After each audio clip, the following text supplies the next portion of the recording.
Psalms 37, verse 4. I know some of you already have memorized this verse.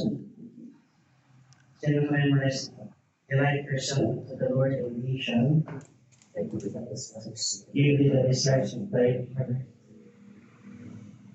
Ewan ko dito kinuha ni Brother Marvin at Sister Kevin Pangalas. Verse. So, delight thyself unto the Lord, and He shall give thee the desires of thy heart. Now,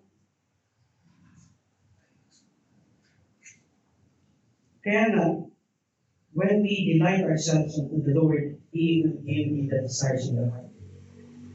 Let's pray first. Father God in heaven, thank once again, Father God, for giving us this time, that we would have this worship service, Lord God. In spite of the coldness, Lord God, in spite of the weather, we do praise you, Father God, for preserving us, Lord God, at the same time preserving our God. We do also pray, Father God, for those who are sick, that we will put the best. Then we medicine, Lord God, at the same time heal them, Lord God. Sa kanilang buhok, sa kanilang pag-isip. Ito po aming dalangin sa kanila Jesus. Amen. Amen.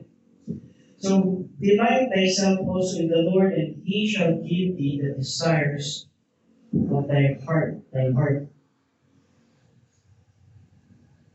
It is, kaya na, loving God is more than saying, I love you, Lord. I love you. It is just more than saying. It's not just saying, I love you, Lord.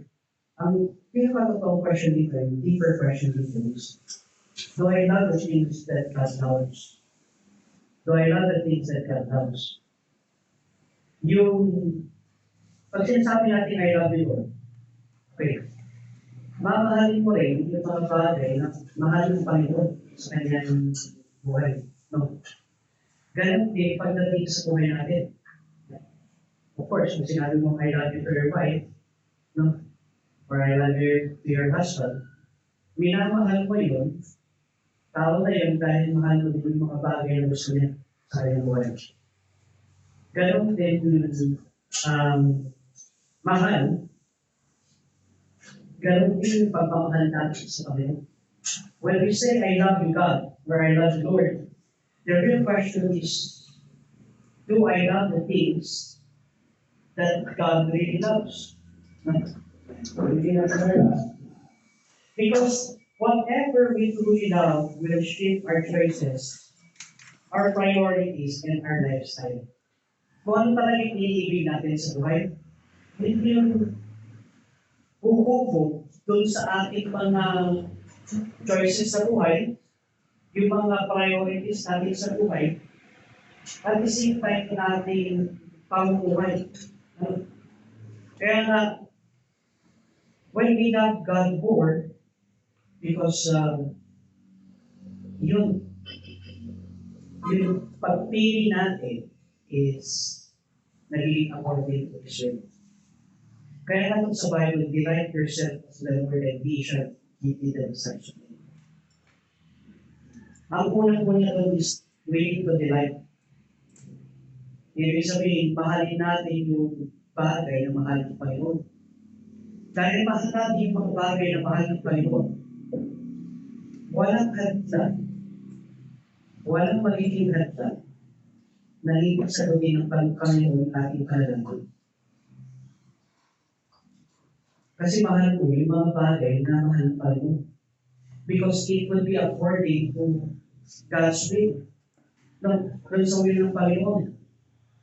Kaya nga, yung magiging priorities mo din, is, ito ba is para sa Panginoon hindi. And then, the lifestyle will change. The lifestyle will change. Kaya loving God is more than saying, I love you. In Psalms chapter 37, verse 28, okay, nandiyan sa one. Straight. God loves righteousness and holiness. Dito natin makikita. So Psalms 37, verse 28, let us all read. For the Lord righteousness. He forsaketh not us. Ayun, isa. For the Lord loveth, He forsaketh not His saints. Ang Panginoon, ang Diyos, ay mahal niya ang katuwiran at hindi niya iniwan ang kanyang pangalan. For the Lord loveth righteousness, He forsaketh not His saints. God delights in what is real, and what is right, what is pure, and what is upright. Katotohanan. Hosea.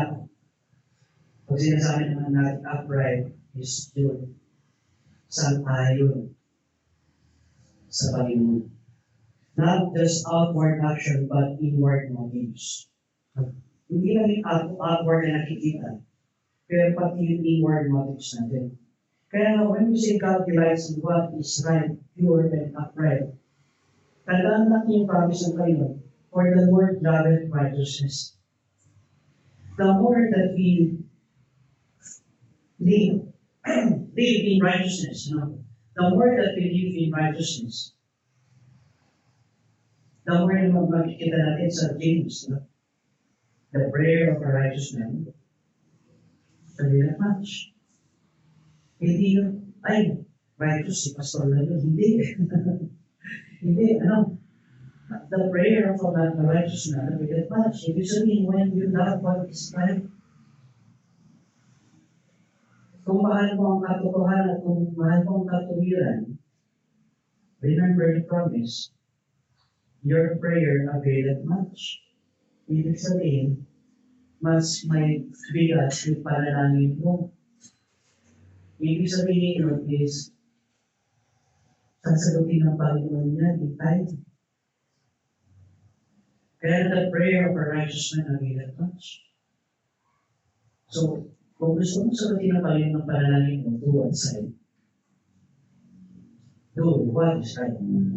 And God will answer the prayers in life. Right doing produces right action. Kaya na-ask yourself, do I love doing what is right even when no one is?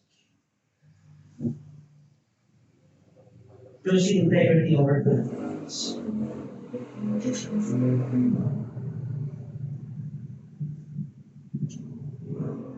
Lalo sa tanong natin ngayon, di ba? It's cold. Di ba?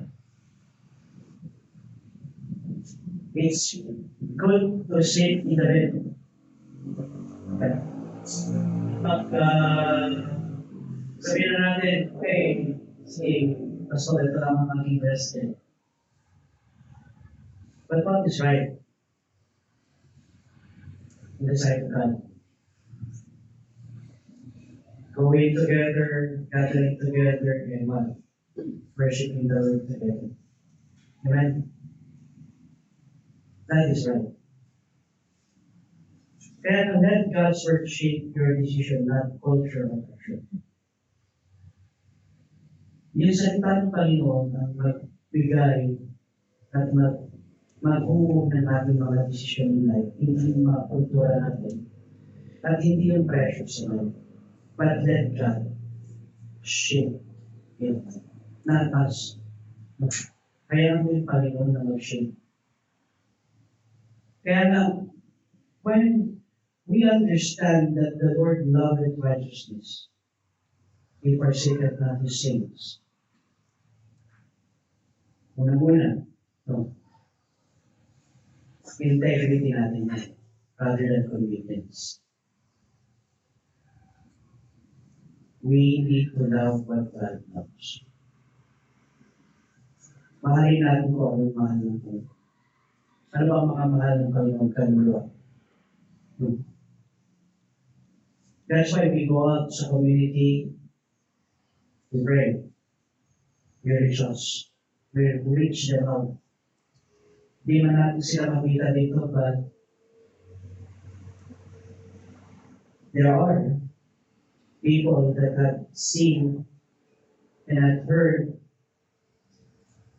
yung ating mga adhikain para sa Panginoon. Eh magugulat na lang tayo. No. Naalala mo, nagsalita ka lang ng sinabi mo na kailangan mo ang Panginoon sa buhay. Hindi na kita nakita mo, pero pagdating mo sa langit, magulat ka na. Witness pa rin. And the reason why is because of you have a good testimony in your living life.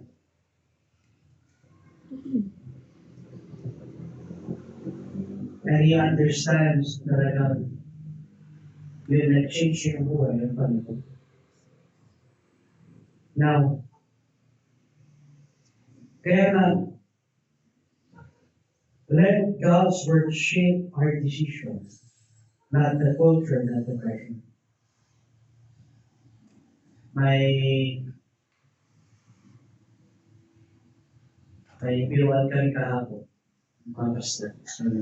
Kasi may nagdibo. Kaya tamang-tama, napuntahan namin yung nagdibo. Of course, halos lahat ng advice is, huwag ka muna mag-asawa, huwag ka muna mag-asawa, gano'n. So, gano'n, nagdibo na eh. So, ano ba yung pinaka-right ko? Sabi ko sa kanya, ano ba yung pinaka-right ko sa isang pastor? Ano ba yung pinaka-right age to marry?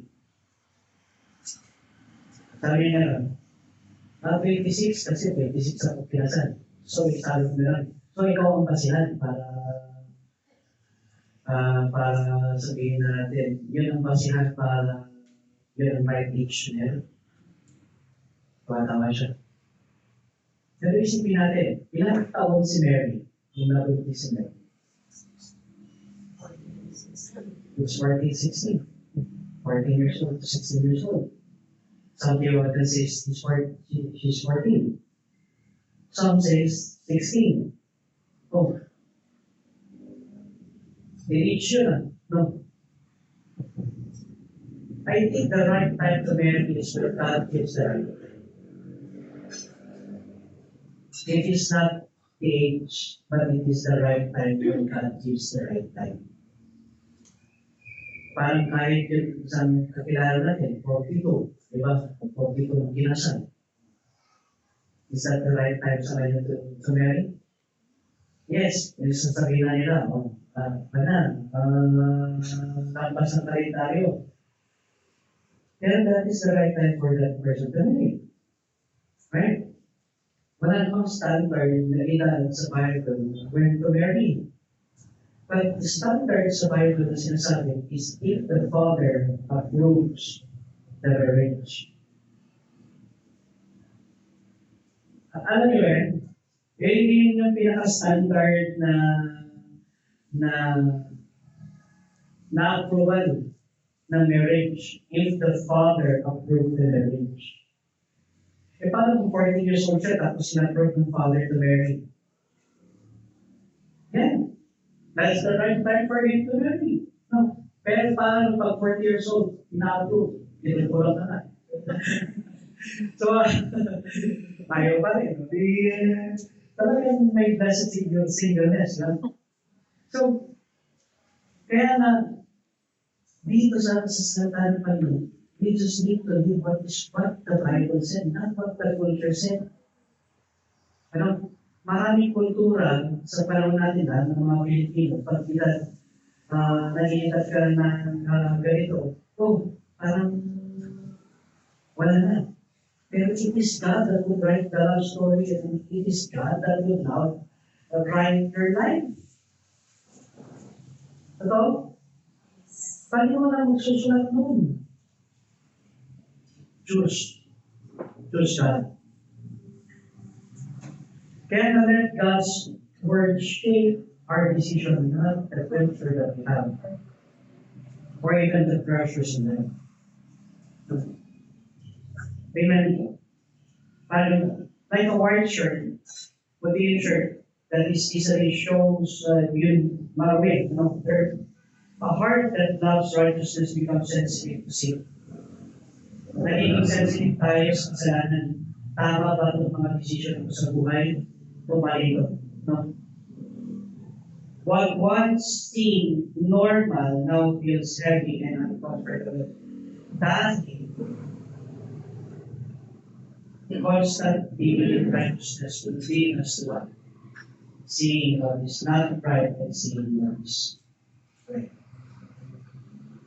Pero pag sinasanay natin yung buhay natin, sa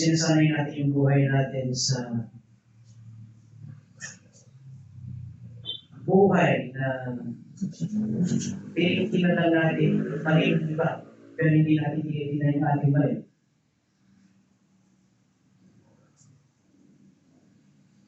We are not living righteously. Kasi ang righteously is we take a look at ourselves and take a look at God. Because He's the basis and the standard of righteousness. Hindi yung kapit-bahay mong basis ng standard ng righteousness. Hindi yung mga kapatiran natin ang basis ng standard of righteousness. It is God. God is the basis of righteousness. Diba? Kaya nga, looking unto Him, the author and the finisher of our faith. Why? Because siya ang ating standard. God is our standard. The Word of God is our standard. Not this. No, because this would fail. Ito katawan natin, it would fail. Diba? Dahil sa panahon natin ng ganito, madaling. Yan. Madali tayo magka-sakit. No? Kaya nga mag-jacket yun. So, diba? Kaya pray. We need to pray more. One seemed normal, now feels heavy. Second, John 3:16, God loves people. Okay, so, memorize siya naman na yan, no? Pero kung hindi memorize, sa screen ready, read.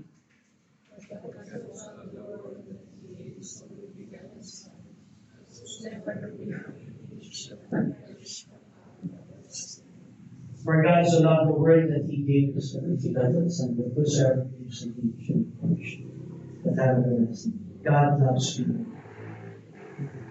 Mahal ng Panginoon ang kahit sino. No matter what is the background, no matter what happens, and no matter ano yung nangyari sa kanyang buhay, God loves him. Now, in this week, pumunta kami sa mga police station, pumunta kami sa mga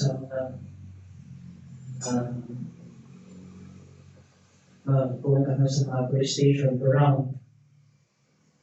And one of the message that had been shared is no matter what is your background, God loves you. These are police officers that have been in war, they have been in operation, maybe they have killed one person, maybe the bullet nila is a killed a criminal, it may be a criminal, but God loves that person. And hanggang ngayon, talagang nandun pa rin yung image na meron sa kanila na, nabalay ko to. Which is, how can we overcome that? How can we overcome yung mga ganun?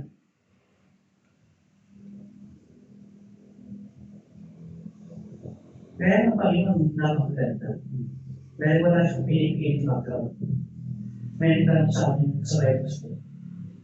Pastor, sililigtas ba ng Panginoon si Hitler na pumatay ng 6 million Jews? Of course. Why? Why not?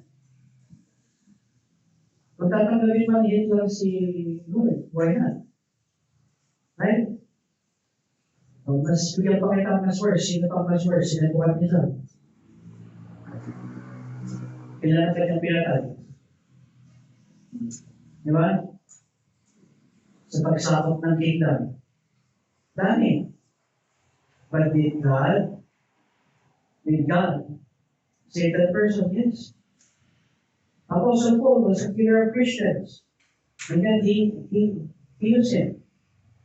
David was a warrior that did not, no, marami siyang napatay. And he was called a man after God's own heart. Doon natin makikita that it is not the background of the people, but it is the God that can save them. God love is not selective. Hindi siya namimili. He loves the broken, He loves the sinner, He loves the weak. And He even loves the unlovable. Maraming tao sa buhay natin unlovable and unbearable. Yan. But God loves them. Kaya we love people even when they are difficult to love. Di ba? Do you love people even when they are difficult to love? Forgive as God has forgiven you. Show compassion, not condemnation. Lalo na, malapit na dumating si Lord. Forgive as God has forgiven us. Show compassion, not condemnation. Why? Kasi yun naman ang pinakita sa atin ng Panginoon every time that we fall down. Every time that we fall down, compassion. The compassion of God is there. Now, a hospital does not reject the sick. May nakita na ba kayong hospital na nire-reject na may sakit? Yung private. Private hospital. Pero a public hospital never reject them. Papauwiin man nila, pero bibigyan pa rin nila ng reseta na. A hospital does not reject the sick. A church is a hospital. Hospital of sinners. Hospital of sin. And hospital of what? How to correct us and how to correct these attitudes in our life. Kaya hospital ng sinner and church. Ganon din sa hospital. A hospital does not reject the sick because they are ill. In the same way, God loves reaching people. No. God loves reaches people not because they are perfect, but they are in need. All people are in need. Besides, nakita niyo yung mga nangyari in the past 2025 sa these past few weeks sa Tagatalon, yung Pagwalon. Yung napanood niyo pa sa video yung tumalon, nag-suicide, parang yan, mental health, which is sa dalawang generation ay mahirap yun. Parang ganito. Kunyari sa generation namin. Kasi sa palo. Lagi kami sa ganito. Mayroong kailan. Medyo mag-iba yung aming isipan. Pero pagdating din sa mga generation ng Gen Z, Gen Alpha, sa Gen 5, is parang hina ng kanilang kalooban. No? Because we are comparing it according to our standard and according to us. But each generation has its own weaknesses and has its own strength. Pero never mind the weakness and the strength, God loves them and they are always in Him. No. These young people are always in need. So, pag titignan natin, mahal mo pa rin ng mga tao. And that's why the church is made for community-based relationship. Not just in the church, but community-based relationship. Reaching out in the area that you are in. Now, in Micah chapter 6, verse 8, ito natin nakikita. Okay, pakibasa ulit. God loves justice, mercy, and humility. Micah 6:8, ready, read. Want that the Lord requires of thee, but to do justice, without mercy, and to walk humbly with the Okay.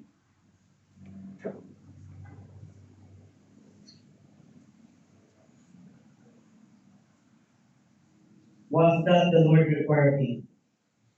But to do justly, to love mercy, and to walk humbly with God. He has shown thee, O man, what is good, said him, and what doth the Lord require of thee. But to do justly, to love mercy, and to walk humbly with our God. Pinakita naman na sa atin ng Panginoon kung ano yung mga mabubuti. What's good? Okay. Let me ask you. Let me ask you. Ano ang pinaka-ministry ng church?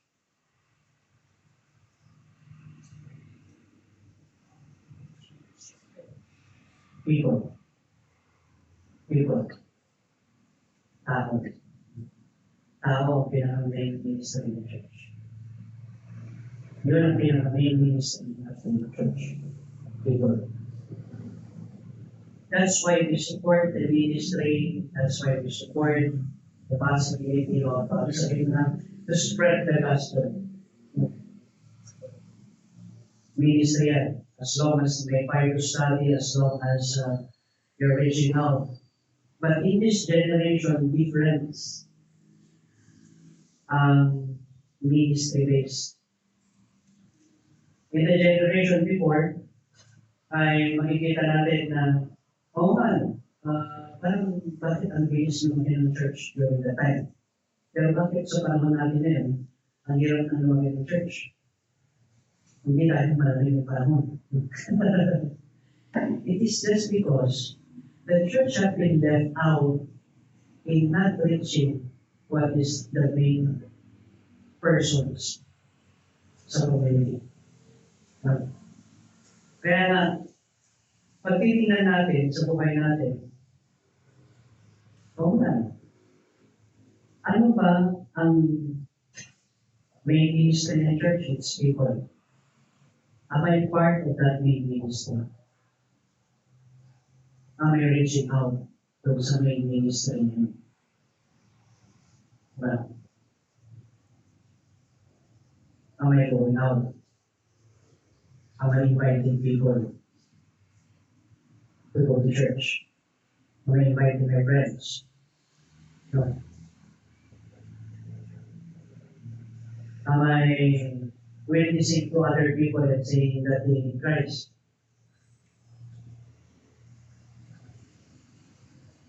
Once na na-witness sa mga tao na yun, and that person that received Christ,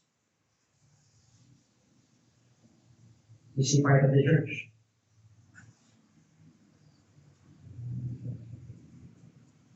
He is not part of the local church. But is he part of the church? Is he part of the body of Christ? Yes. Kaya na, what is the church? It's all that you have reached out and have put it inside the kingdom of family.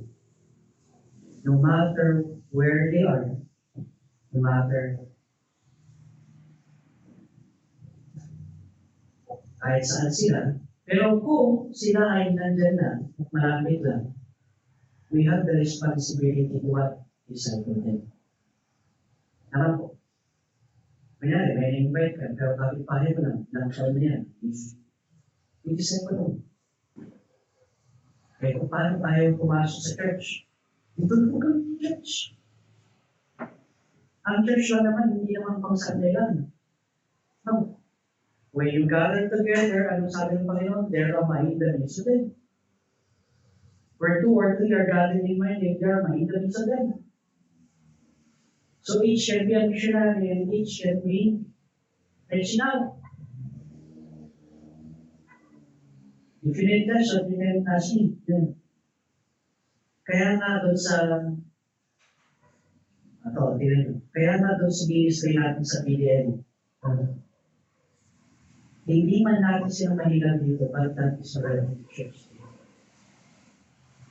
There is a body of Christ gathering there and worshiping the Lord there. Kahit doon sa school, no, na ginagawa ng music. When these children accepted Christ as their personal Savior, they are the body of Christ. But we need to disciple them.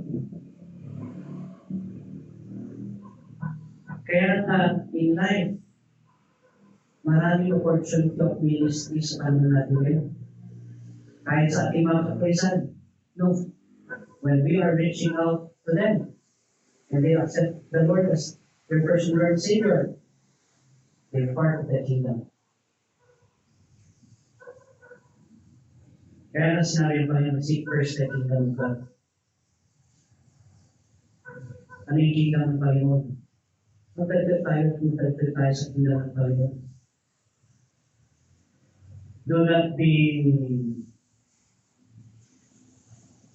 discouraged of what you are doing. Just continue on. Kasi, in time, hindi mo alam yung effect na ginagawa is affecting the whole community. And show your man what is good and what does the Lord require of you, but to do justly, to love mercy, and walk humbly with God. God cares about how we treat others. Fairness, kindness, humility matters to God. It should be fair. We should live fairly. We should live kindly. No. And we should live with humility. Matters to God. Fairness matters to God. That's why magkakaroon ng 7 years tribulation period, because that is fairness. Alam niyo ba yun? Kung bakit magkakaroon ng 7 years tribulation, because that is just fair. Why? Because people continue to reject God, and yet God loves to reach them. Ayaw nilang Panginoon, God will pressure them to reach, to be brought back to the kingdom ng Panginoon. At least wala na silang pwede sabihin. No. Is God being kind? God is being good sa atin. No. Kaya be merciful instead of harsh. Stand for what is right even when it is not popular.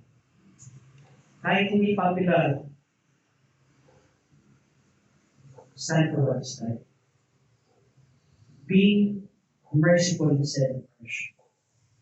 Walk humbly, acknowledge daily dependence on God. Kaya nga, in life, a tree that stands tall but has no deep roots will always fall when storm comes. Alam niyo ba, ang humility is the root that keeps faith standing.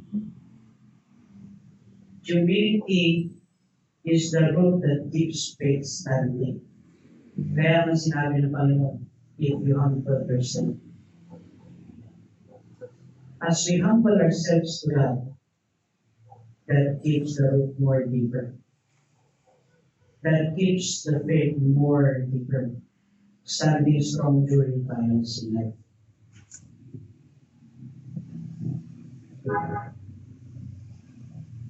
Kaya are we serving God out of convenience? Or are we just serving God because we really love Him? Tandaan natin yung verse na sinasabi ng Panginoon, in the end times, many shall depart from the faith. Are you going to depart from the faith? Or are you going to endure hardness, or you will visit a crown of life? Maraming Christian at this time, marami sa atin, they're just enduring. Marami nag-endure. But let us remember, Joy comes in the morning. Joy comes in the morning. Humility is the root that keeps faith standing strong during trials. Lastly, God loves obedience more than words. God loves obedience more than words. If you love me, keep my commandments. Alam niyo ba na mas mahal ng Panginoon ang obedience rather than any sacrifice? Obedience is better than. Tapos meron pang sinabi, obedience is better than secret love. So, bakit secret love? Kaya napaisip din ako kung sinabi, bakit secret love? So, which is true. Because the love that we have, it should be displayed. Now, if we love God, we keep His commandments because we love Him. No. And when we love God, we love what? Once. Does God loves unity? Yes, because He is Trinity. You know? Doon natin makikita na talagang mahal tayo ng unity. Kaya nga, Satan is there to destroy the church. Di ba? To destroy the unity of the church. Kaya huwag tayo magpapatalo kayo. Tahin. Di ba? Lalo pa tayong pumapit sa Panginoon. Let us just love what God loves. And let us just keep the commandments of God. Love for God is proven through obedience, not devotion alone. Obey God even when it costs us. Trust. Sabi ni David, I will not offer anything that costs me nothing. Diba? Why? Because he obeys God and he loves God. Kaya tawag na a man after God's own heart. Dahil even when it would cost his life, he would still love the Lord.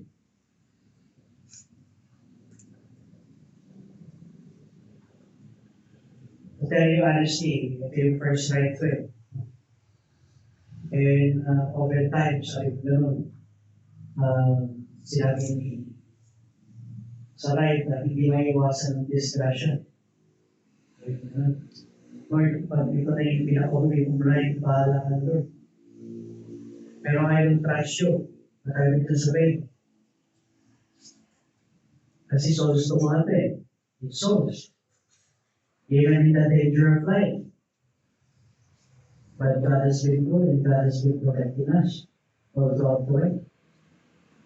Walang nasiraan, walang maayos ang pride, maayos yung pagtakbo. Because it is a prayer life. Kagabi, medyo nagpapadya kong walang. May malamig. Itama-tama yung topic, walang tubig. And I will answer the nature of the great and mighty things which thou knowest not. We call about the word suffering. Did God suffering? Yes, it's suffering. And that will be a good and giving testimony for those who do not have faith sa Panginoon. Paano?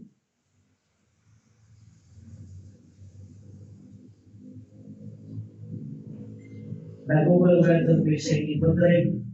But when God says it will not, it will not. Trust His commandments. Trust His command are for good. Not every command ng Panginoon is logical. Tandaan natin yun. Not every command ng Panginoon is logical. Pareho. No. If God would call you to Africa, will you go? Di ba? Magigilian tayo lahat dito, di ba? Isang logical. Let me cite more example. Why did God call Abraham when he's 75? Bakit hindi niya tinawag si Abraham nung bata-bata pa siya? Bakit tinawag ng Panginoon si Abraham nung 75 years old na? Tapos yung pagtawag pa sa kanya ng Panginoon, mag-journey pa siya. At least 75. Is that logical? Is that practical? Is that practical? Of course not. No. Why would I journey in my 75 years old? Yeah. But what did Abraham do? He obeyed God. He obeyed God, and when he obeyed God, naging title ni Abraham is the father of faith. Sino pa? Moses. Moses was 8 years old when God called him in the burning bush.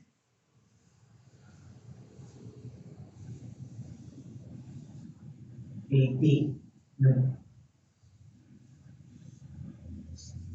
Kaya kung iisipin natin, mga kapatid, sometimes yung idea ng Panginoon hindi logical, hindi practical, pero we just need to take heed kung anong kagustuhan ng Panginoon. It is not what we want, but it is what God wants. At mapapansin na lang natin kung gusto talaga ng Panginoon hindi. At paano kung gusto ng Panginoon? Gawin natin. Pero kung hindi gusto ng Panginoon, hindi mangyayari. Why? It is always the Lord that will permit, and it is always the Lord that will do things in life. Trust that His commandments are good for us. All things work together for good. Diba? Paano ito? Nag-aaral ka ng knowledge, nursing ka, tapos mag-graduate mo, magiging police ka. Diba? Parang nahin ng course. Pero doon natin makikita that it is the Lord that will put you in place. Diba? Panginoon ang maglalagay sa in place. Let obedience become an act of worship. Let obedience become an act of worship. It is our response sa Panginoon of what He has done sa ating life. Kaya a child who truly loves his father doesn't just say, I love you, Papa. No. He listens, he follows, trusts, his guidance. Kaya sa mga bata, pag sinabi ng tatay mo kasama na tayo. Ano ba ako pang-asa? Hindi pa naman binibigay ni Lord. Hindi binibigay ni Lord, yun na, di ba? Or, pag sinabi yung 40 years old din. Yung joke yun. So,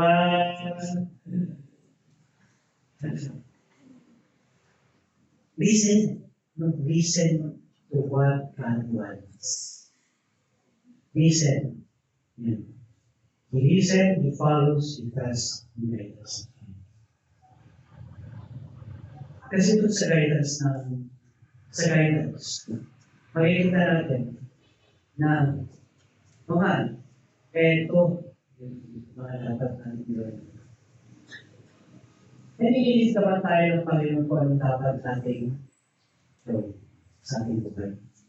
Pinilitin tayo ng Panginoon kung anong dapat natin gawin sa ating Diyos. A child who really loves his father doesn't say, just I love you, he says he follows and trusts. Remember this. To love what God loves is to let His heart come. To love what God loves is to let His heart become. Ano yung puso ng Panginoon? Gawin mo din yung puso mo magiging. Kasi when we love God, when we love what God loves, yung desire natin, slow change. We begin to live a life that truly pleases God. The desire. It's not our desire, but it's the desire ng Panginoon. Di ba meron yung kanta, it's my desire sa inyo. It's my desire to follow Jesus. It's my desire to be for Him. Which is true. Kasi, it's not what we want, but it is what God wants. Hindi natin control. I am just an under-shepherd, my brothers and sisters in Christ. I follow what the Lord says. Sinusundan ko lang po ang gusto ng Panginoon, hindi ko hawak ang aking buhay. At hindi ko din hawak ang desire ng aking gusto.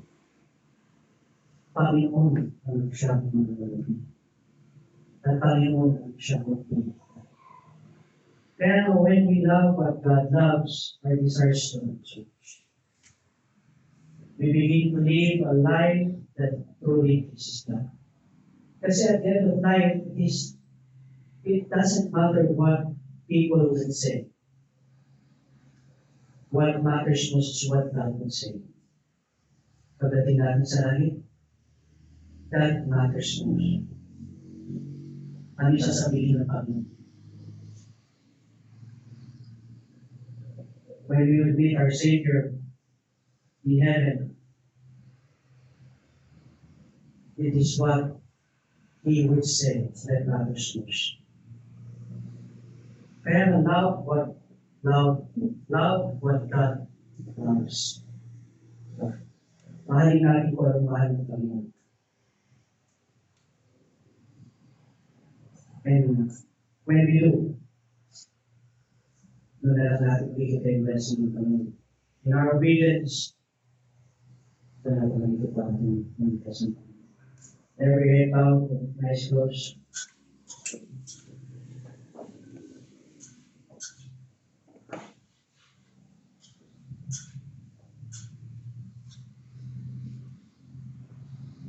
Loving what matters to God.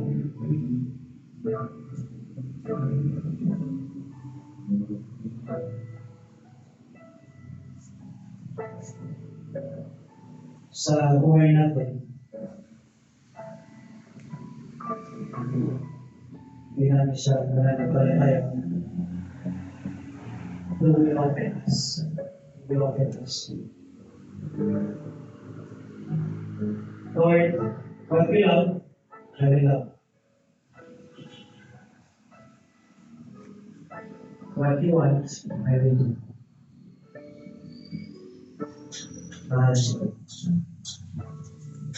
It is not us. It is not our desire. But it is what God says. If wish that we love more what we love, delight yourself. Delight yourself in the morning position that desires you. Bigyan na natin sa Panginoon. Kapangalan ng Panginoon. Alam ng Panginoon yung desire ng puso natin, alam ng Panginoon kung anong nasa buhay natin. Bigyan mo lang sa Panginoon. Magbibigay ka lang sa Panginoon. And then, in time, kalalan siya na. Kalalan siya na. But give you time to pray, give you time to reflect on these things. Loving what matters to God. Do you love what God loves? Do you love what God loves? give you time to pray.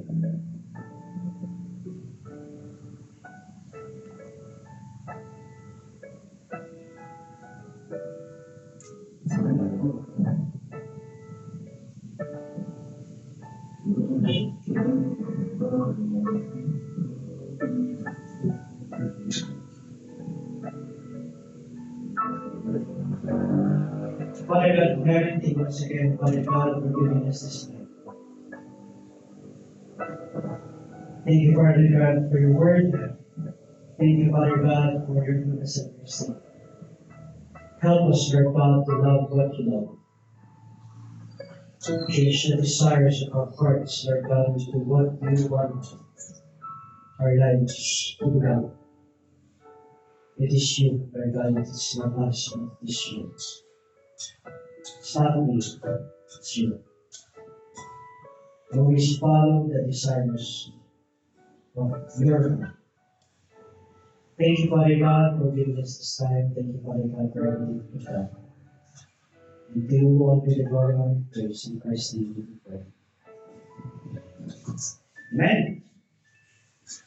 So,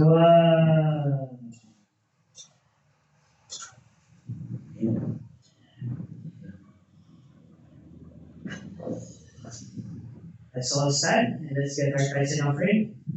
I think